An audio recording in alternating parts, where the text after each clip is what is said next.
Hey, what's up YouTube? I've got a 1970 Cub Lowboy 154 that I'm replacing the PTO drive shaft belts on. It's the twin belts right there. You can usually do this in about 25 minutes, even a little quicker if you've done it before. But what you're gonna do, you're gonna loosen up this little bolt right there. You can see that. And then on the other side, we have a tightening collar, and then that's going to allow this drive shaft here to move. You can see it.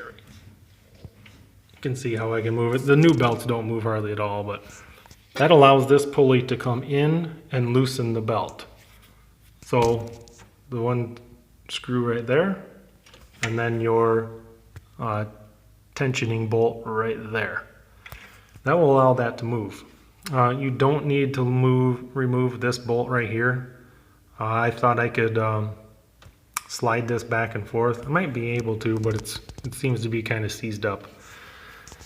And then, if you can see right there, you need to remove this collar.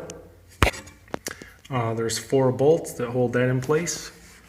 And then you're going to want to remove those first, and then you're going to remove that pin that goes in right there that locks it into the drive shaft, because you're going to want this to slide back. See how that slid back right there? And now, see how there's a gap between the shaft and the pulley?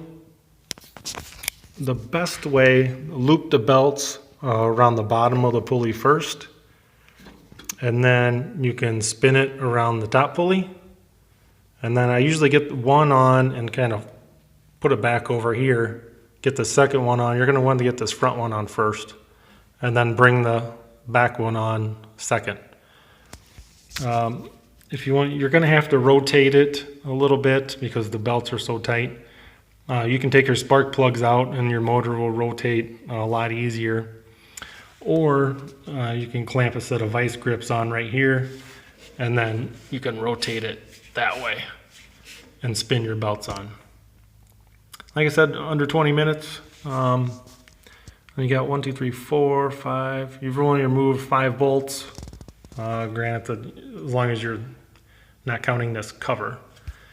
And you should be back in shape.